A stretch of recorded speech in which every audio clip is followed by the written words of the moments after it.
Hello friends and welcome to the channel. इस video के अंदर हमने डेटा टाइप को समझना है। Different data type C plus plus programming के अंदर है। उन तमाम प्रोग्रामिंग के अंदर मौजूद डेटा टाइप को हम एक वन बाय वन समझेंगे और साथ में हम उसे प्रोग्रामिंग के अंदर इस्तेमाल भी करके देखेंगे। सबसे पहले डिस्कस करते हैं कि डेटा टाइप एक्चुअली है क्या। जिस तरीके से हमने पिछली वीडियो के अंदर एक सिंपल वेरिएबल डिक्लेयर करके उसे प्रिंट करके देखा है, तो उससे आपको अंदाज़ा हो गया होगा कि हर वेरिएबल डिक्लेरेशन के साथ डेटा टाइप का होना ज़रूरी है। डेटा टाइप एक्चुअली आपके आइडेंटिफायर को या आपके प्रोग्राम को ये बताती है कि इस वेरिएबल के अंदर किस किस्म का डेटा स्टोर किया जा सकता है। फॉर एग्जांपल आपकी स्क्रीन के ऊपर नज़र आने वाली एक एग्जांपल के अंदर हमने integer age is equal to 14 लिखा, तो इसके ज़रिए आपके प्रोग्राम को ये बताया जा रहा है कि एज आइडेंटिफायर के अंदर आप इंटीजर डेटा स्टोर कर सकते हैं। इंटीजर का मतलब है कि सिर्फ और सिर्फ नंबर्स स्टोर किए जा सकते हैं। तो सी प्लस एस प्रोग्रामिंग के अंदर डिफरेंट डेटा टाइप्स हैं। हमने सिर्फ और सिर्फ इंटीजर का इस्तेमाल पिछली वीडियो के अंदर किया था। इस वीडियो के अंदर हम तमाम डिफरेंट डेटा टाइप को हम समझेंगे वन बाय वन, और फिर बाद में उसे एट द एंड हम उसे तमाम डेटा टाइप को सी प्लस एस प्रोग्रामिंग के अंदर एक प्रोग्राम बना के उसके अंदर हम इसे इस्तेमाल करेंगे और प्रिंट भी करके देखेंगे। ये कुछ स्क्रीन के ऊपर नज़र आने वाली आपको कुछ फंडामेंटल डेटा टाइप नज़र आ रही होगी। हमने अभी तक इंटीजर का इस्तेमाल किया है। इसके अलावा हमारे पास फ्लोट, डबल, चार, बूल और वॉइड के नाम से डेटा टाइप्स मौजूद हैं। तमाम डेटा टाइप हमारे कंप्यूटर के अंदर डिफरेंट मेमोरीज ऑक्यूपाई करती हैं। फॉर एग्जांपल इंटीजर की बात करें तो ये 2 और 4 डिफरेंट बाइट्स में अवेलेबल है।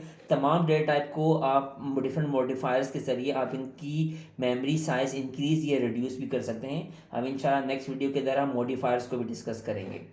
अच्छा, इंटीजर के अंदर आप नंबर स्टोर कर सकते हैं। फ्लोट के अंदर भी नंबर स्टोर किए जा सकते हैं डिफरेंट डेसिमल पॉइंट के साथ। डबल, चार और बूल और वॉइड, इन तमाम के अंदर डिफरेंट, इनकी तमाम की मीनिंग डिफरेंट है। अब हम वन बाय वन इन तमाम डिफरेंट डेटा टाइप को हम समझते हैं। सबसे पहले अगर हम बात करें इंटीजर की, तो सी प्लस प्लस के अंदर integer data type integer obviously store करने के लिए इस्तेमाल की जाती है, और इसका मैक्सिमम साइज यूजुअली जो है वो 4 बाइट है। इसका मतलब ये हुआ ये तकरीबन 10 डिजिट्स के अराउंड इसके अंदर नंबर स्टोर किया जा सकता है, जो आपको स्क्रीन के ऊपर सामने नज़र आ रहा है। इसकी मैक्सिमम लिमिट है।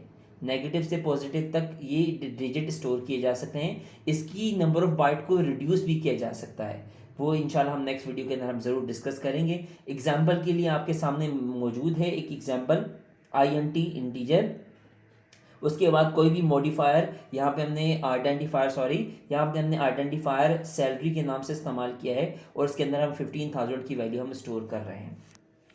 नेक्स्ट डेटा टाइप हमारे पास फ्लोट और डबल की है। फ्लोट और डबल दोनों को फ्लोटिंग पॉइंट नंबर्स यानी कि डेसिमल्स या एक्सपोनेंशियल नंबर स्टोर करने के लिए हम इस्तेमाल करते हैं। इसकी फ्लोट की जो साइज जो ये ऑक्यूपाई करता है ये 4 बाइट है, और डबल उसका एक्चुअली डबल है। इसके अंदर 8 बाइट स्टोर की जा सकते हैं। तो इसका मतलब ये होगा कि डबल के अंदर स्टोरेज कैपेसिटी फ्लोट के मुकाबले में डबल है। इसकी एग्जांपल के लिए हमने यहाँ पे 3 एग्जांपल्स आपको प्रोवाइड किए हैं, ज़रा आप देख सकते हैं स्क्रीन के ऊपर। सबसे पहली एग्जांपल में हमारा float area is equal to 64.74 है।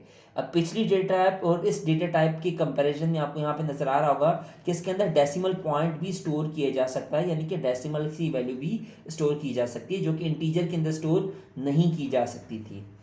नेक्स्ट एग्जांपल में हमने यूज़ किया है डबल डेटा टाइप। डबल और इसका आइडेंटिफायर हमने यूज़ किया है वॉल्यूम इज इक्वल टू, और यहाँ पे हमने एक वैल्यू लिख दी है। थर्ड एग्जाम्पल के अंदर अगर आप देखेंगे double distance is equal to, अब यहाँ पे हमने ई का एक सिंबल यूज किया है। ई का मतलब होता है एक्सपोनेंशियल। जैसा कि शुरू में मैंने आपको बताया था इस स्क्रीन के कि डेसिमल्स और एक्सपोनेंशियल्स दोनों इसके अंदर स्टोर किए जा सकते हैं। तो ये एक एक्सपोनेंशियल नंबर है, 45 रेज टू पावर 12। तो ये कुछ इस तरह से लिखा जाता है एक्चुअली 45 मल्टीप्लाई बाय 10 की पावर 12। तो ये एक्चुअली कुछ इस तरह के नंबर भी डबल के अंदर स्टोर किए जा सकते हैं। नेक्स्ट डेटा टाइप हमारे पास जो है वो 4 है। 4 डेटा टाइप 1 बाइट इसकी का मेमोरी साइज है, और इसके अंदर सिर्फ आप एक कैरेक्टर एक वक्त में स्टोर कर सकते हैं। यहाँ पर इसका पिछली डेटा टाइप और इसके मुकाबले में एक और डिफरेंस ये भी है कि इसको स्टोर करने के लिए आपको इन्वर्टेड कोड्स इस्तेमाल करने पड़ते हैं। ये सिंगल इन्वर्टेड कोड के अंदर आपको वैल्यू लिखनी पड़ती है, विदाउट सिंगल कोड आप इसकी वैल्यू को नहीं लिख सकते। ये इसका लिखने का सिंटेक्स है। तरीक़ाकार क्या है, चार यानी कि डेटा टाइप का नाम, फिर कोई भी आइडेंटिफायर आप अपनी मर्जी का इस्तेमाल कर सकते हैं वेरिएबल नेम्स को इस्तेमाल करते हुए, इज इक्वल टू, फिर सिंगल इन्वर्टेड कोड्स के अंदर आपने अपना कोई भी कैरेक्टर लिखना है। कैरेक्टर के अंदर आप सिंबल्स भी इस्तेमाल कर सकते हैं अगर आप चाहें तो। नेक्स्ट डेटा टाइप हमारे पास बूल के नाम से। बूल के अंदर दो पॉसिबल वैल्यूज हैं, या तो आप ट्रू लिख सकते हैं या तो आप फॉल्स लिख सकते हैं। इनको हम डिफरेंट कंडीशंस के लिए या कंडीशनल स्टेटमेंट्स के लिए या लूप्स के लिए हम इस्तेमाल करेंगे।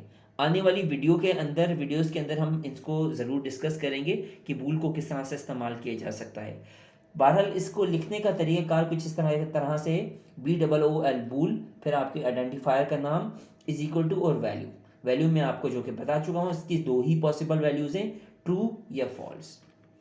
नेक्स्ट लास्ट डेटा टाइप हमारे पास वॉइड है। वॉइड को यूजुअली वेरिएबल डिक्लेयर करते वक्त हम इस्तेमाल तो नहीं करते, मगर इनका आगे आने वाले कुछ चैप्टर्स में हम इनको ज़रूर डिस्कस करेंगे। फंक्शंस में और पॉइंटर्स में इसका इस्तेमाल किया जाएगा। वॉइड डेटा टाइप का मतलब है नथिंग, यानी कि नो वैल्यू। यूजुअली सबसे ज़्यादा इसको फंक्शंस के अंदर इस्तेमाल किया जाता है जब हमें कोई भी वैल्यू रिटर्न नहीं करनी होती। अब आए ज़रा चल के हम इन तमाम डिफरेंट डेटा टाइप्स को C++ प्रोग्रामिंग के अंदर इस्तेमाल करके देखते हैं। अच्छा, स्क्रीन के ऊपर इस वक्त आपको एक प्रोग्राम नज़र आ रहा होगा। इसके अंदर मैंने कुछ टाइम बचाने के लिए मैंने प्रोग्राम पहले से लिख दिया है। यहाँ पे वो तमाम डेटा टाइप्स जो भी एग्जांपल के अंदर हमने समझी हैं वो मैंने यहाँ पे मेंशन कर दिए। इंटीजर सैलरी, यहाँ पे सैलरी की वैल्यू, फ्लोट एरिया और इसकी वैल्यू, इसी तरीके से डबल वॉल्यूम उसकी वैल्यू, 4 लेटर, और यहाँ पे हमने इसकी कोई भी हमने इसको एक कैरेक्टर असाइन कर दिया, और यहाँ पे कंडीशन। अब हम तमाम को हम प्रिंट करने वाले हैं। प्रिंट के लिए हम Cout हम इस्तेमाल करेंगे। अच्छा, यहाँ पर मैं पहले कुछ सिंपल प्रिंट के लिए, फॉर्मेटिंग के लिए मैं एक लाइन प्रिंट करके देख लेता हूँ ज़रा, और इस प्रोग्राम को कंपाइल करके देख लेते हैं। अच्छा, ये मैंने अगेन साइन उल्टे लगा दिए। अच्छा, तो ज़रा इसको कंपाइल करके देखते हैं। स्क्रीन के ऊपर आपको नज़र आ रहा होगा कि सिर्फ और सिर्फ मेरे पास ये लाइंस प्रिंट हो रही हैं, मेरे पास ये वेरिएबल प्रिंट नहीं हो रहे। क्यों प्रिंट नहीं हो रहे? क्योंकि मैंने इसको Cout के अंदर इस्तेमाल किया ही नहीं है। तो अब ज़रा इनको Cout के अंदर इस्तेमाल करते हैं। मैं यहाँ पे अगेन एक सिंपल सी एक लाइन लिख देता हूँ, Cout, और इन्वर्टेड कोड्स के अंदर लिख देता हूँ प्रिंटिंग वेरिएबल्स। ठीक है, अब ज़रा से दोबारा से प्रिंट करके देखते हैं, क्योंकि यहाँ पे हम एक और चीज़ समझने वाले हैं। अब आपने देखा होगा कि मैंने दो प्रिंट के लिए Cout इस्तेमाल किए हैं, मगर दोनों सिंगल लाइन में आ रहे हैं। हालांकि मैंने यहाँ पे दोनों को अलग अलग लाइन में लिखा था, मगर मेरे पास आउटपुट में दोनों सिंगल लाइन में आ रहे हैं। तो यहाँ पे हमें एक और बात समझ में आती है कि Cout अगर आप मल्टीपल स्टेटमेंट्स लिखते भी जाएंगे तो आपको न्यू लाइन नहीं मिलेगी। न्यू लाइन लिखने के दो तरीके कार हैं, या तो आप स्केप सीक्वेंस का यूज़ करें, या हमारे पास C++ प्रोग्रामिंग में एक कीवर्ड होता है ENDL के नाम से। तो ENDL को लिखने के लिए आपको ये सिंबल दोबारा से इस्तेमाल करने पड़ते हैं। इन्वर्टेड कोड्स हमने जहाँ पे क्लोज किए, उसके बाद हमने जो है वो प्रिंट ऑपरेटर दोबारा से इस्तेमाल किया, और यहाँ पे हमने AND-L का इस्तेमाल किया। सेम इसी तरीके से यहाँ पे भी हम न्यू लाइन इस्तेमाल कर लेते हैं। तो AND-L का मतलब है न्यू लाइन। तो इसकी मदद से एक नई लाइन हमें यहाँ मिल जाएगी और एक नई लाइन हमें यहाँ मिल जाएगी। अब दोबारा से ज़रा इसको प्रिंट करके देखते हैं। अब आपको यहाँ पे दोनों लाइंस अलग अलग नज़र आ रही होंगी। अब हम आसानी से इसके नीचे हम दोबारा से प्रिंट कर सकते हैं। इस लाइन को मैं दोबारा से कॉपी करके मैंने यहाँ पे पेस्ट कर दिया।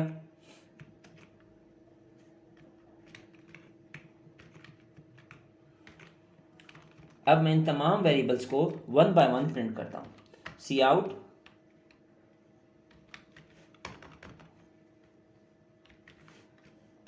अब पहला वेरिएबल प्रिंट करने से पहले हम मेंशन कर देते हैं कि हम क्या प्रिंट करने वाले हैं, इंटीजर। और जहाँ वेरिएबल प्रिंट करना होगा दोबारा से हम ये सिंबल लगाने पड़ेंगे, सिंबल लगाना ज़रूरी है। हमने यहाँ पे लिख दिया सैलरी, ठीक है। और क्योंकि न्यू लाइन भी हमें चाहिए होगी इसके एंड पे, तो हम ये सिंबल लगा के एंड एल लिख देते हैं। अब यहाँ पे प्रोग्राम थोड़ा सा कंफ्यूज हो गया है, कंफ्यूजन वाला क्रिएट हो गया है, मगर हमारे लिए बहुत आसानी हो चुकी है क्योंकि हम one by one step by step इसको समझ चुके हैं। इसके ज़रिए क्या होगा, सिर्फ और सिर्फ इंटीजर स्क्रीन के ऊपर प्रिंट होगा, इसके ज़रिए सैलरी की वैल्यू प्रिंट होगी, और इसके ज़रिए हमारे पास न्यू लाइन हमारे पास सिंपली स्क्रीन के ऊपर प्रिंट हो जाएगी। ये सिंबल्स लगाना ज़रूरी है क्योंकि ये तमाम की तमाम स्टेटमेंट्स अलग हैं, तो इसलिए अब ज़रा इनको दोबारा से चला के देखते हैं।